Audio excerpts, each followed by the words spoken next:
¿Qué tal? Es un gusto saludarlos. Estamos hoy lunes, arrancando semana, después del receso de la Semana Santa y ya en Pascua, aquí, analizando de nuevo los hechos más importantes de Colombia y el mundo, siempre después de la edición central de Noticias Caracol. Hoy, el tema político. Lo dice hoy Juan Esteban Lewin en un artículo que publica en El País de España. Juan Esteban Lewin, en la edición Américas, la titula "La política colombiana se aleja de las calles y cobra fuerza en el Congreso". Está hablando de lo que viene en la discusión en el legislativo, de las más importantes reformas que impulsa el gobierno del presidente Gustavo Petro. Y hace alusión en este artículo a un asunto que queremos hoy tratar con nuestros invitados, y es lo que viene en la estrategia del gobierno de Gustavo Petro para sacar adelante sus iniciativas. Las más importantes: la reforma a la salud, la reforma laboral, la reforma pensional, la ley de sometimiento a la justicia, entre otros asuntos claves de los más de 20 proyectos que tiene en la carpeta. Antes de entrar en el análisis, saludamos a esta hora y después de la edición central, repito, a nuestra compañera María Camila Roa, del equipo político de Noticias Caracol. María Camila, muy buenas noches, y recuérdenos esas cuentas que usted hacía desde esta mañana, la hemos visto en todas las emisiones, explicando el tiempo que queda versus los proyectos que tiene el gobierno. ¿Cuáles son esas cuentas que hace? Buenas noches, María Camila. Juan Roberto, buenas noches a usted y a los usuarios de Caracol Ahora. Pues vea, son cuentas difíciles para el gobierno. Hablábamos de que se acabó la Semana Santa, pero el verdadero viacrucis, la tarea difícil para el gobierno en el Congreso, arrancó hoy. Tienen 10 semanas exactas, 47 días hábiles de aquí al 20 de junio. Muy seguramente, eso es casi que ya cantado y asegurado, habrá sesiones extraordinarias, y de un total de 29 proyectos, hoy el presidente de la Cámara, David Racero, hizo una aterrizada de la agenda legislativa y le advirtió al gobierno que van a aprobar 10, máximo 12 reformas enfocadas en lo social, y que ahí se puede dar por bien servido el gobierno. Le menciono algunas de ellas. Usted ya estaba hablando de lo que tiene que ver con el Plan Nacional de Desarrollo, por supuesto la reforma a la salud, la reforma pensional, la reforma laboral, la adición presupuestal y la agenda de paz, como la ley de sometimiento y la de humanización carcelaria. Y hasta ahí, dijo David Racero, Juan Roberto, porque los tiempos no dan. ¿Me recuerda la lista? Es que estoy aquí anotando y los dijo muy rápido, María Camila. Entonces tenemos reforma a la salud 1, ¿cierto? Bueno, sí, reforma a la salud 1, reforma pensional 2, sí. Reforma laboral 3, sí. Súmele ahí Plan Nacional de Desarrollo 4, adición presupuestal 5. También la ley de sometimiento a la justicia podríamos contarla como la número 6, la de humanización carcelaria la número 7,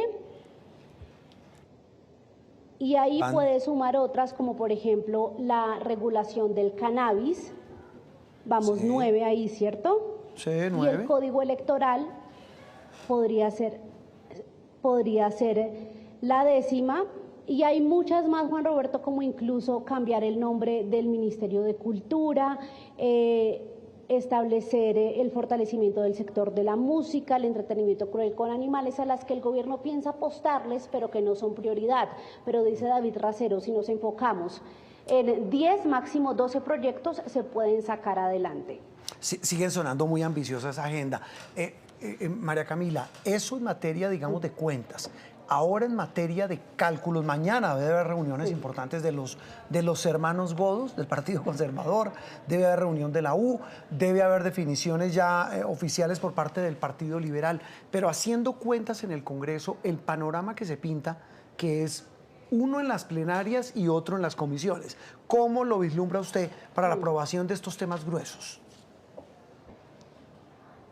Esto podríamos definirlo como cerca de 9 pistas de carreras, todas distintas, todas con competidores distintos y con factores que afectan la carrera o la competencia del gobierno, porque digamos está la pista de las comisiones primeras en Senado y Cámara, células que se han convertido, que son fundamentales sin duda alguna porque tratan los temas constitucionales, pero que se han convertido en algo sumamente difícil para el gobierno. Ya se hundió ahí la reforma política, están peluqueando de manera drástica el código electoral, porque allí se han sumado entonces entonces factores como que Cambio Radical ya es oposición, hay liberales de peso molestos con el gobierno, de la Alianza Verde igualmente, porque han sido básicamente los ignorados o los que han tomado por garantizados, por sentados de parte del gobierno, y esto ha hecho que tambalee el caminar de algunas reformas. Por la primera pasan entonces Código Electoral, está ya en trámite la reforma al sistema carcelario, la de humanización carcelaria y la ley de sometimiento, que aún no ha tenido ese primer debate, entonces el gobierno no la tiene fácil. Y a eso súmele que los presidentes de los partidos están molestos también con el gobierno, pero que al mismo tiempo el gobierno ha hecho la tarea muy juicioso, nos hemos enterado, de citar a los congresistas y decirles, venga, dialoguemos. Usted tiene futuro político, nos comentaban que así le decían a uno de Arauca, entonces esté más cerquita acá del gobierno que de su partido, entonces se mueven muchos factores y podríamos decir que el gobierno no la tiene nada fácil.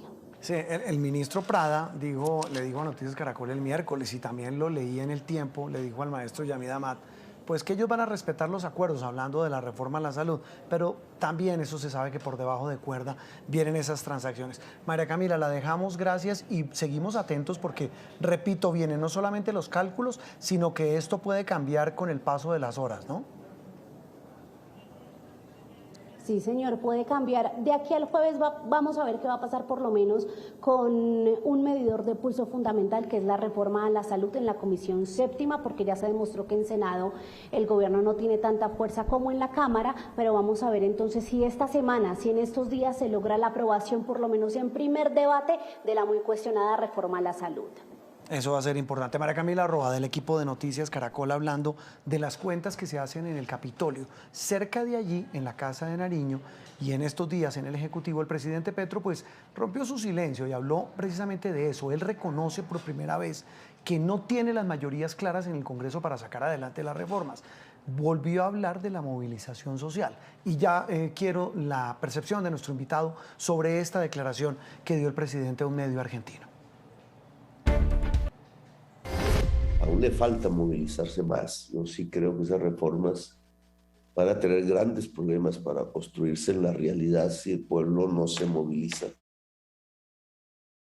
Se entiende mucho el tema de si el pueblo no se moviliza. Pedro Vivero, nuestro compañero y amigo de Blue Radio y de Noticias Caracol, nos acompaña. Pedro, como siempre un gusto saludarte, y también Juan Carlos Flores, analista, político, escritor, nos acompañan hoy. De verdad es un gusto como siempre tenerlos acá en Sala de Prensa. Arranco con Pedro de inmediato. Esta teoría del presidente de la movilización, alguien me decía, ¿esto es cañando o eso va a ser en el Capitolio? Pedro, buena noche. Juan Roberto, buenas noches a usted y a la audiencia, y a Juan Carlos también un abrazo muy especial. Yo creo que ya pasó el tiempo de la movilización y tiene que haber una negociación, y una negociación abierta. Ya la planteó el ministro en el reportaje del que hablaba Juan Roberto hace un momento con Yamid Amat, y es que hay una fórmula. ¿Y cuál es la fórmula? Pues en el Parlamento, respetar esa institución como corresponde en una democracia, y darle el espacio para que haya una negociación.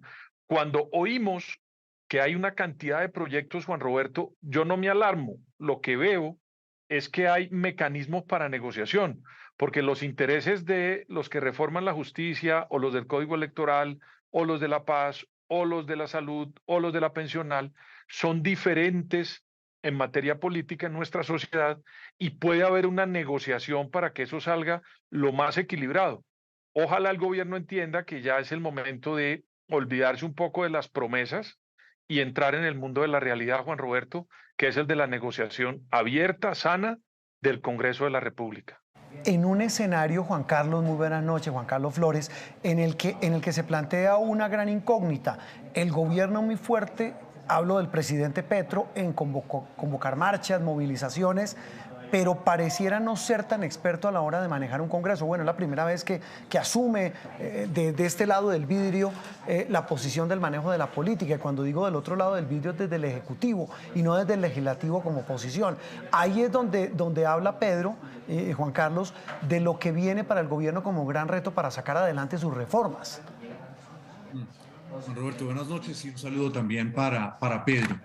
Los gobernantes tienen discursos para distintos auditorios. Fundamentalmente la división es un discurso de puertas para adentro y el Petro que se queja de la clase política es el mismo que tiene un ministro de gobierno que viene de la clase política, que estuvo con Santos casi 4 años. Casi 4 años. Un secretario que maneja todos los hilos de la administración de la presidencia que viene de la casta política. Una secretaria privada que viene de la casta política nada menos y nada más que de Barranquilla, del Atlántico, una ficha del hoy embajador en Venezuela, Armando Benedetti. Y al mismo tiempo los gobiernos, y este no es una excepción, tienen un discurso para la mayoría de la gente. De manera que aquí hay esa tradicional hipocresía en el arte de gobernar. Hacia adentro hay todo tipo de reuniones, de acuerdos, y hacia afuera el presidente Petro quiere mantener su imagen de un crítico de la casta política que ya no lo es, porque una vez el presidente llega al poder, llegó con un acuerdo inmenso con el conjunto de la casta política. De manera que lo que está haciendo el presidente Petro es preparando el terreno para unas reformas que en algunos casos puede que no resulten ni chicha ni limonada. ¿Sí? No van a satisfacer las expectativas de aquellos sectores, por ejemplo, los sectores juveniles, de aquellos sectores los más orientados hacia la izquierda, los más ideológicos, y tampoco van a satisfacer del todo a los grupos tradicionales de presión de Colombia. Pero Petro quiere quedar bien con Dios y con el diablo, y como lo demuestra la Semana Santa, eso no se puede hacer en la vida. Y al no poderse hacer eso en la vida, Pedro, estamos hablando, eso lo mencionaba ayer Angélica Lozano, con la que hablábamos en sala de prensa de Blue, en radio, ahí donde usted está, en esa cabina en la que usted está. Y hablábamos con ella y decía, mire, seguramente las reformas gordas, gruesas van a pasar, pero muy distinto en lo que va a quedar aprobado versus lo que el gobierno pretendía. Es decir, no van a ser las grandes reformas y los grandes cambios, como bien lo dice Juan Carlos. Juan Roberto, el gobierno del presidente Petro no ganó por una mayoría absoluta. Eso lo hemos conversado muchas veces en diferentes programas, Roberto. Y eso quiere decir que él no tiene un mandato tan amplio para poder lograr unas mayorías en el Parlamento y en la sociedad para que lo acompañen. Aquí hubo fenómenos políticos como el de Álvaro Uribe, que en 2 elecciones ganó en primera vuelta y le dio incluso para cambiar el articulito y renovarse el mismo el mandato. O Hugo Chávez, por ejemplo, en Venezuela, que ganaba las elecciones de una manera absoluta. Gustavo Petro no llegó de esa manera, él llegó estrecho y le tocó sentarse a una negociación. Y eso, Juan Roberto, hace que pues los proyectos que él tenga, a veces yo le oigo decir al presidente que él llegó con un mandato y que ese mandato tiene que cumplirlo. Pues yo veo la política y yo creo que el mandato, sí, él ganó las elecciones, pero no creo que la sociedad en Colombia enteramente esté entregada a las propuestas del presidente Petro. Por eso yo creo que existe un escenario como el Congreso, que es un escenario, y esta palabra a mucha gente le molesta, pero es una negociación. En la política es una gran contradicción de intereses. ¿Y quién lo resuelve? Pues el voto y la deliberación en el Parlamento de las sociedades democráticas. Pero el presidente Petro ha querido mandar un mensaje que quiere presionar por un lado y por el otro lado negociar. Hoy ya llegó a la realidad y es que le toca negociar y ahí va a sacar unas, Juan Roberto, y seguramente va a perder en otras. No las va a ganar en su totalidad porque yo no creo que él tenga el suficiente músculo político para sacar lo que él desea sacar de su agenda. Y Juan Carlos, y ahí viene un punto clave y es en esa negociación, alguien me decía hace algunos días que puede terminar pasándole a Petro, obviamente todo esto es en el terreno de la especulación, pero viendo el escenario como está, es decir, la discusión de las grandes reformas en el Congreso y no en la calle, que le puede terminar pasando lo que le ha ocurrido al presidente de México, a Andrés Manuel López Obrador, que llegó también con una agenda de cambio muy ambiciosa, realmente no la pudo sacar, pero él hoy tiene unos... Claro, repito, los escenarios son distintos, pero puede pasar lo mismo, que AMLO terminó diciendo, mire, yo planteé unas reformas, pero el establecimiento no me dejó. ¿Puede en un momento dado el presidente Petro terminar diciendo eso? Sí, es una posibilidad, pero miremos, Juan Roberto y Pedro, lo que hizo el hoy presidente cuando fue alcalde de Bogotá. Pensemos en el tema de Transmilenio. Él llegó a la alcaldía hablando de renegociar los contratos de Transmilenio. ¿A quién tenía él de gerente de Transmilenio? a un representante de la casta política más tradicional, al señor San Clemente, que luego, como ustedes saben, embajador en el Uruguay, terminó relacionado con este caso de la famosa narcofinca, que entiendo aún eso no lo resuelve definitivamente la fiscalía, ya lo ha acusado, pero hasta donde recuerdo, usted me corregirá, Juan Roberto, el juicio aún no se ha llevado a cabo. ¿Y qué pasó? ¿Qué pasó con esa promesa del entonces alcalde Gustavo Petro? Que un día, mientras él convocaba a la gente a marchar a la Plaza Bolívar para manifestarse en contra de esos contratos, en la página de Transmilenio apareció que los contratos habían sido prorrogados por 800.000 kilómetros más. Y ahí terminó todo. Entonces, esa fue una manera de gobernar del alcalde Petro. Es decir, anunciaba una cosa, pero sus funcionarios pertenecientes a la casta política hacían otra. En el caso del aseo hubo una situación distinta.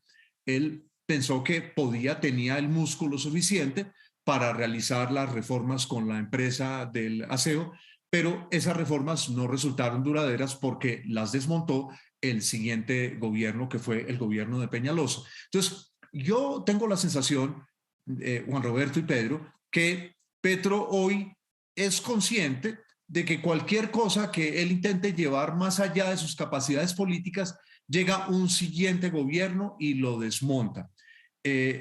Incluso piensen ustedes en lo que ha ocurrido en Bolivia, en lo que ha ocurrido en Ecuador, donde presidentes de una corriente política que podríamos llamar de izquierda dejan un sucesor y esos sucesores terminan traicionándolos. Eso ocurrió en Ecuador con Correa y Lenin, su vicepresidente, y eso acaba de ocurrir en Bolivia, donde están distanciados el expresidente Evo Morales y esta persona a la que él declaró como sucesor. Entonces, yo siento que en lo que está Petro es tratando de seguir manteniendo, avivando la llama de la fe de sus seguidores. Pero el lío es que los acuerdos que él ya estableció con la casta política, es que si Petro hubiera llegado en ruptura con la casta política como Chávez, uno entendería, pero él llegó al posesionarse y se abrazó a la casta política.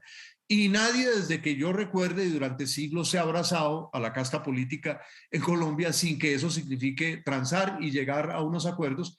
El lío ahí grave para Colombia es que casi siempre esos acuerdos terminan en escándalos de corrupción. Ahí es donde está el hecho dañino en nuestro país.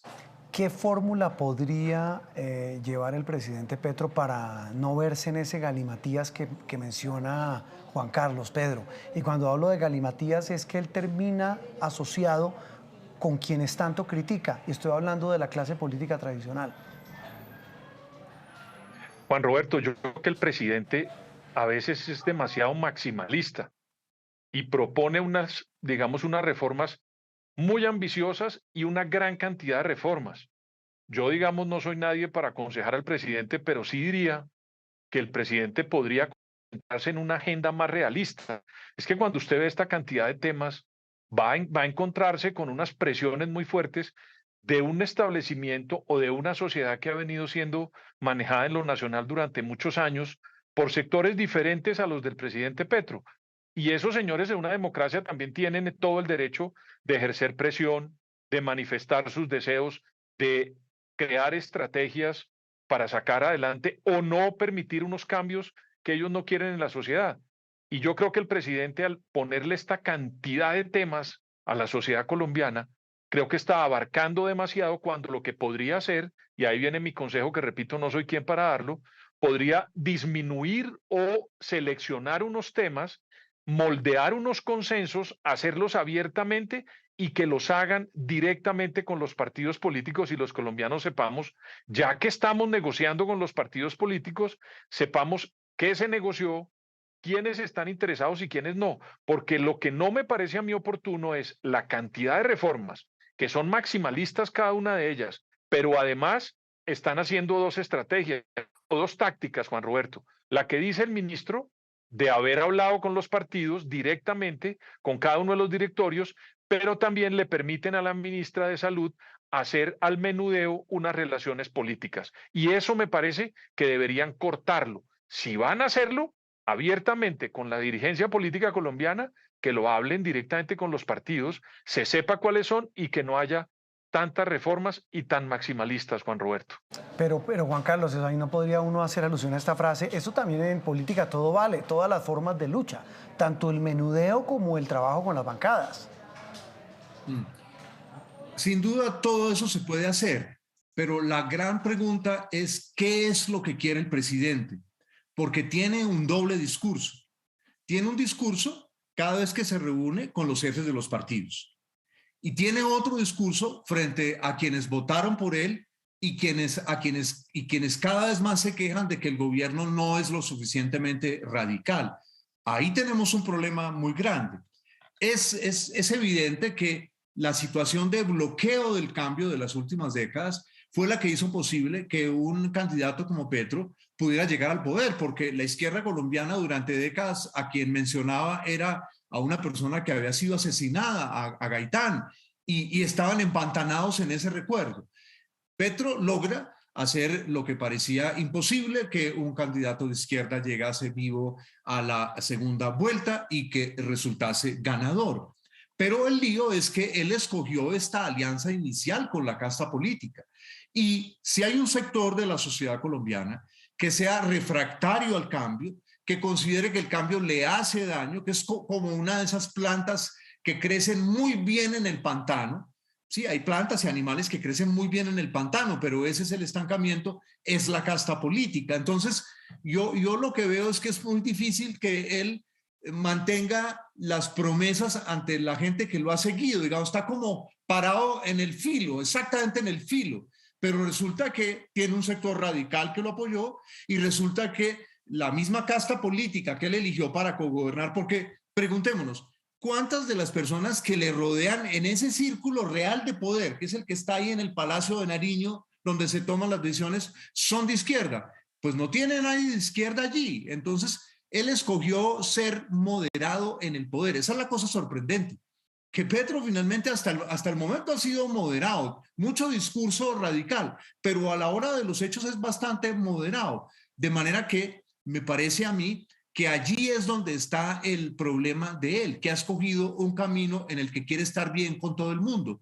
Y si uno quiere estar bien con todo el mundo, al final le terminan saliendo mal las cosas. Es decir, si le entiendo a Juan Carlos y quiero su interpretación a Pedro, por intentar quedar bien y estar en ese filo de la navaja en materia de manejo político, puede terminar quedando mal con su base, pero también con un establecimiento que hoy está con él en buena medida en el establecimiento político, pero que también lo desprecia y al cual le achacan, entre otras cosas, muchos temas como la crisis de la economía, el tema, lo que acaba de pasar con el turismo. Es decir, queda en el peor de los mundos, Pedro.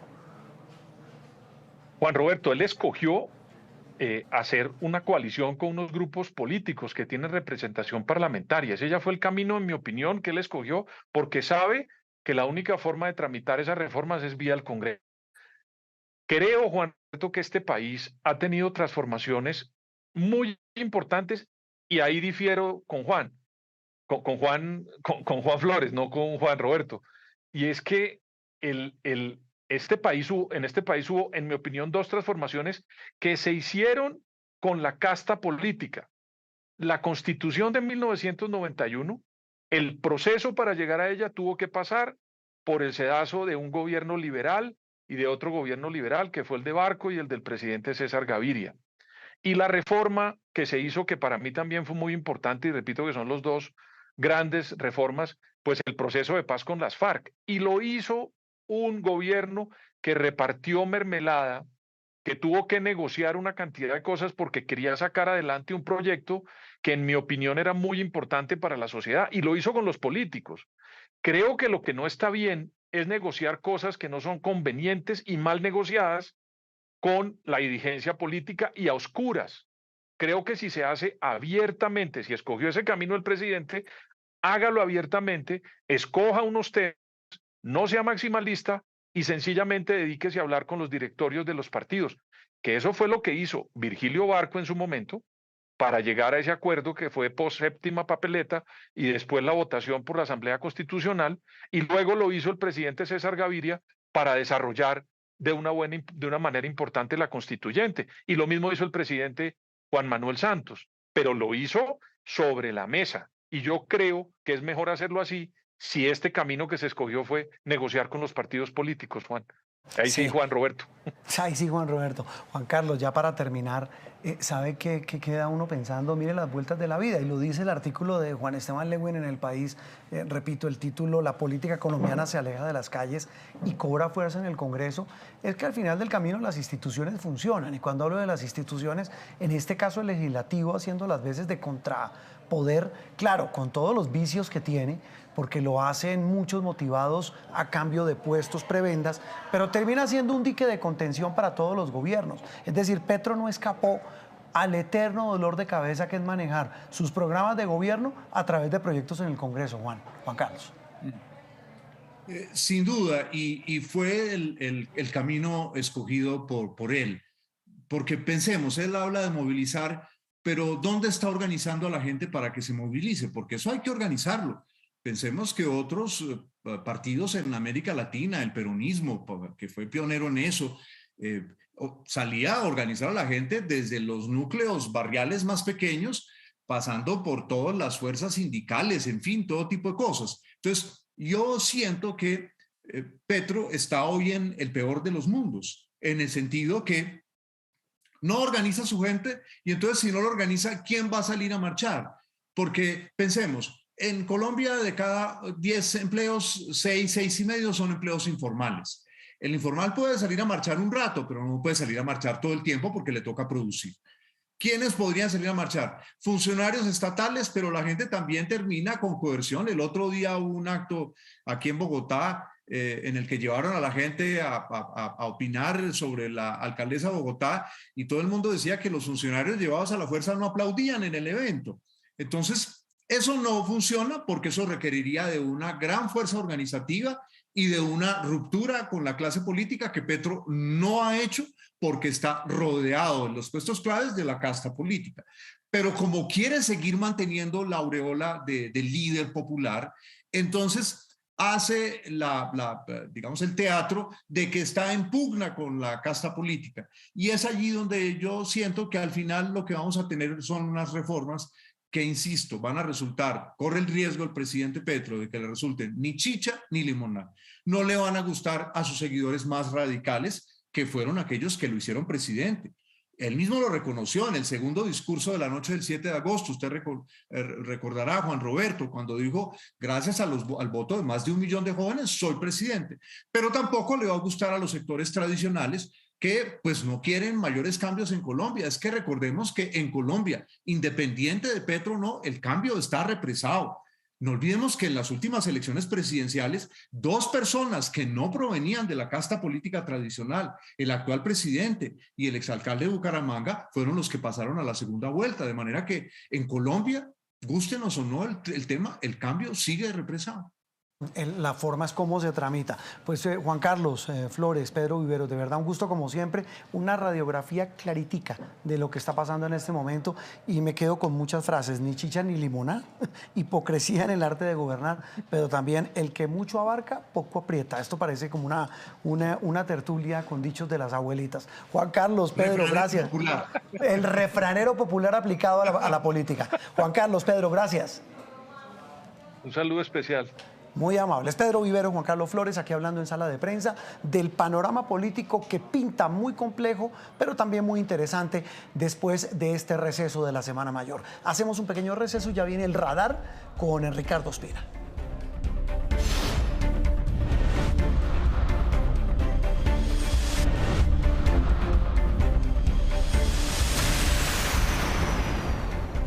A propósito de contactos, hoy el presidente tuvo uno más, con el que se ha convertido el jefe de la oposición, el antagonista número 1 del actual gobierno. Hablo del fiscal general de la Nación, el señor Barbosa, con quien se reunió, y repito, el jefe del Estado. El tema de hoy en el radar con Ricardo Ospina.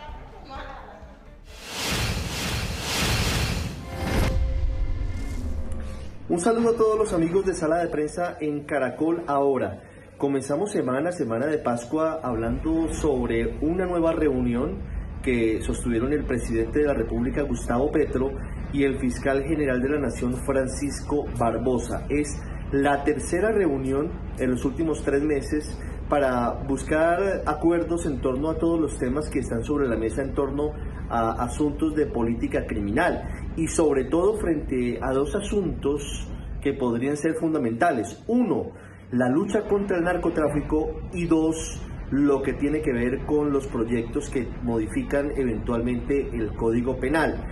Hablamos inicialmente de los acuerdos a los que llegaron el presidente y el fiscal en esta reunión, que estuvo precedida de varios pronunciamientos muy fuertes de uno y de otro lado, con desencuentros en torno a la posibilidad de que los grupos narcotraficantes llegaran a un acuerdo con el gobierno del presidente Petro en el marco de la paz total. Pero hablemos de los acuerdos.